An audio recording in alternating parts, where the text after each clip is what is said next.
Hello everyone, welcome back to the next video. In this video I will be talking about how you can capture raw DNG images in React Native's new architecture for Android using CameraX. So let's get started. So first let me show you guys the output quickly. I'll just quickly mirror my device with the help of Android Studio. So here you can see my device. So I'll just acquire the camera permission.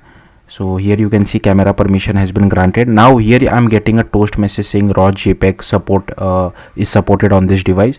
In case if you are seeing a toast message that it is not supported, then you cannot use this feature.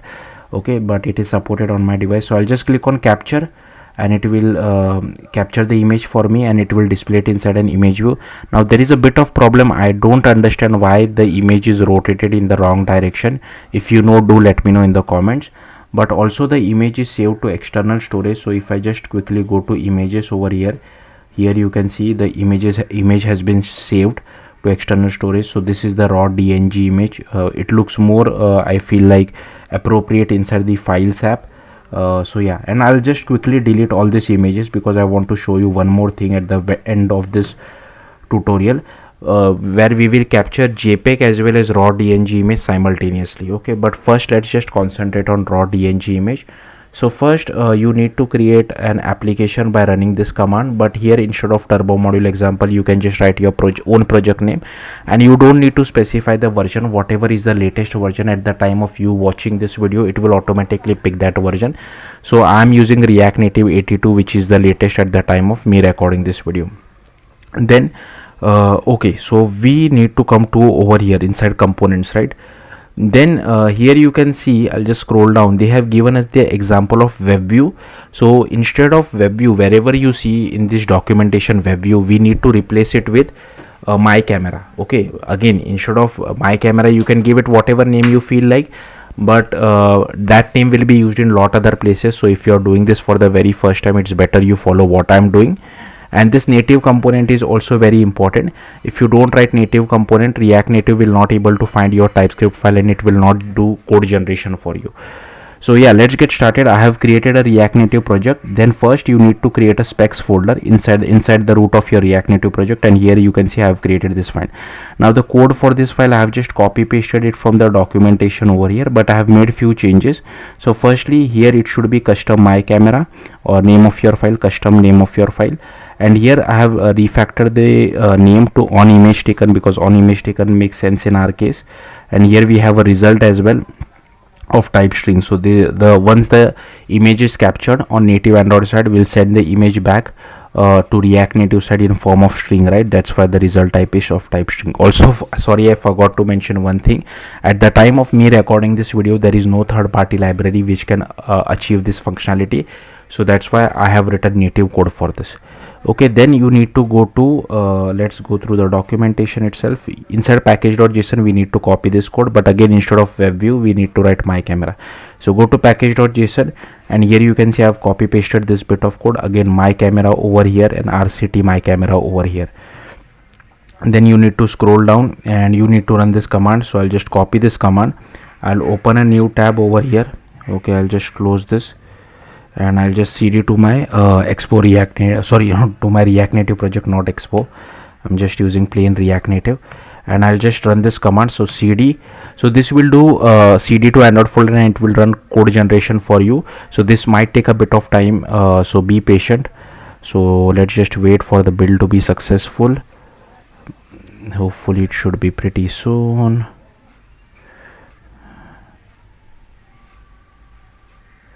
Okay, so it is done, build successful. Then we need to first create this particular package, and inside that we need to create this file. Okay, so first we'll ignore this file because this file will be completely different. Here we'll need to write our own implementation logic. So first what you need to do is go to Android, go to app, build.gradle, and here inside dependency you need to add camera core, then camera 2, then camera lifecycle, and camera view. These are all the dependencies which you need to add. Then you need to go to src main android manifest.xml, and here you need to add internet permission, android hardware camera permission, as well as write external storage permission. Also make sure you use CameraX at least 1.5.1 because this feature is supported I think from 1.5.1. Then go to Java com, and here you can see I have created this package called my camera. So you need to create this particular package as well. Then here first just create this react my camera. So here you can see they have created react web view, I have created react my camera. So let's just go through this code anyways. So so here is the code. So firstly you will have to copy all these imports. There are a lot of imports, so I'll simply scroll through this.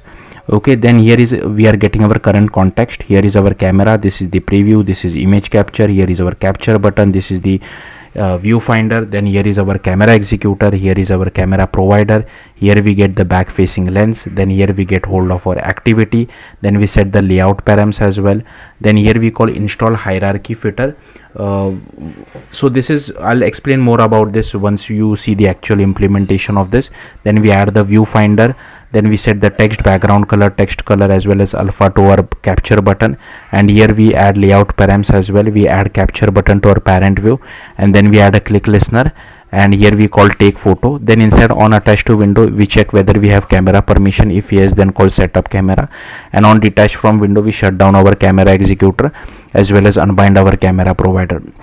Then here we call install hierarchy filter. So this is basically a hack which we need to do. If you don't do this, you will not see your live camera preview, you will just see a black screen. If you want to learn more about it, you can visit this particular issue over here. This issue has been open since past 8 to 9 years. They have still not fixed it, unfortunately. Then here we have setup camera where we get hold of our camera provider feature. We add a listener, then we get hold of our camera provider, we call the bind camera use case. Then here we get the preview width and height, we get the rotation as well. We set the camera provider, we initialize our camera selector, here is our camera info, then here we define aspect ratio strategy, here we get the capabilities of our camera, then here we set resolution selector, we initialize our preview, then we call image capture. Now if this particular raw DNG format is supported, then I display a toast message and set the output format as this. If it is not supported, then we set the resolution selector and we just display a toast message over here, and we set the capture mode as well.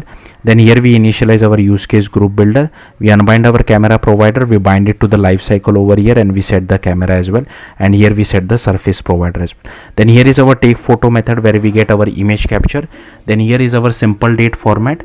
Now in case if raw content values is not supported, you will have to add a check over here. So you cannot really use this, you will have to use this. I have commented this one out, I'll talk more about it later. So first let's concentrate on raw DNG, right? So here we use content values, this is the MIME type, and if Android version greater than P, we also set the relative path. Then we have the image capture dot output file options. Okay, and then here do image capture dot take picture, and here we just pass output raw options. All right, again here also you will have to add a check if that is not supported. I have not added that check. And here once we get the image URI, we send it back to React Native side, and here we just check whether we have required camera permissions or not.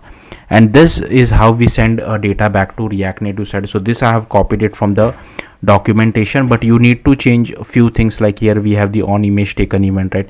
So that's what you need to write everywhere over here as well. That's it. Then coming back to React my camera manager.kt, so you can just come to this particular file over here. Here you can see I have just copy pasted it, but I have removed few things because firstly we don't have any props, so I have removed this code, and instead of on script loaded we have on image taken, and wherever you see web view I have replaced it with my camera. So yeah, that's all there is to it. I'll simply scroll through this. Feel free to pause the video and just copy all this code. Okay, then finally we have this react my camera package.kt as well. So again here this is the web, again I have copy pasted this code, so I'll simply scroll through this. Feel free to pause the video and just copy all this code. Okay, and finally you need to go to rnapp main application.kt, and here you need to add this particular line of import, and you need to add this particular line of code as well. Then you need to go to app.tsx over here, and here you need to add first all of this imports. Then here we have added a few states as well, and if Android version greater than 10 or not. If yes, then we request permission accordingly. Okay, and once permissions are granted, we just change the state over here, and inside use effect we just call request camera and storage permission. Then if image URI is not equal to empty, then we just display the image. Else if camera permission is granted, we'll display our camera. Else if that is also not granted, we just display a text saying camera permission not granted, and these are the style for our camera view. Okay, so this is done. everything is fine. Now coming back to how to capture both JPEG and raw PNG image. So I like to okay, so what you need to do is just go to React My Camera. So first you will have to uncomment this lines of code, so I'll just uncomment this. Now there will be a bit of problem, we can't display the image inside our image view. I'll tell you why. You will have to use something else for this, but I have a video for that as well. Okay, I'm just removing this comments. So basically this is how you capture JPEG images. Now given that I also want to capture JPEG, so I'll have to remove comment of this as well. And wherever you see raw output, let me quickly get that output raw. Okay, I'll just quickly search for this. Okay, so here instead of output and format raw, we have to write something like this. Okay, so this is done. Now I'll quickly run the application. Now before I run the application, I need to comment out one line of code, which is this one. Okay, so why I'm commenting out this line of code, given that we will be capturing two images, we can't really send the images using emit on image taken, because this uses promise or whatever this is, event dispatcher, right? And from what I understood is you can only use it once, you can't use it multiple times, because we will be calling the method once and we can't use this multiple times, more than once, right? So you can use something like an event emitter. If you don't know how to use an event emitter, I already have a video on that as well. So I'll quickly now there is a problem on my device, like on my local setup, that I'm not able to like directly run the React Native application using npx react native run android command. That's why I had to generate a release APK. You don't have to generate a release APK. Like you can just run the application using npx react native run command. Okay, so let the application build. Once that is built, hopefully it works, and then I'll show you guys the output as well. So yeah, that's it. Let's just wait. If you want to feel free to fast forward this video as well, because this will take a bit of time. And I'm not editing this one out is because editing is extremely painful for me. That's why. Okay, so it has created this. I'll just come over here, I'll go to my device, I'll just drag and drop the APK. Okay, is it okay? I'm not sure what's happening. It's not allowing me to.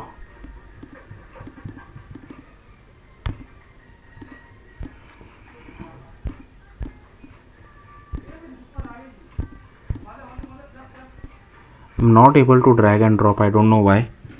I guess I have to pause the video, I guess, and have to. Anyways, I'll just pause the video. I'm not able to drag. Alright guys, there is one more thing which you need to be careful about, which I forgot to tell you is which I don't really understand, is you need to comment out this line of code as well. So here you can see I've commented it out, and I just added a toast message once the image is captured. I don't know why we need to comment this out, but I was getting some kind of a weird error from Android Studio. But anyways, let's just mirror my device again. Let me just show you. If here you can see this is the error I was getting. So some weird things, and finally channel is unrecoverably broken and will be disposed. I don't know why, that's why I had to comment out that line. So here you can see my camera, so I'll just capture the photo. So here you can see photo has been captured. Now you can just go to the files app over here, and here you can see, so this is the raw DNG image which has been captured, and this is the JPEG image which loads immediately. So yeah, that's it. Thank you for watching. Bye.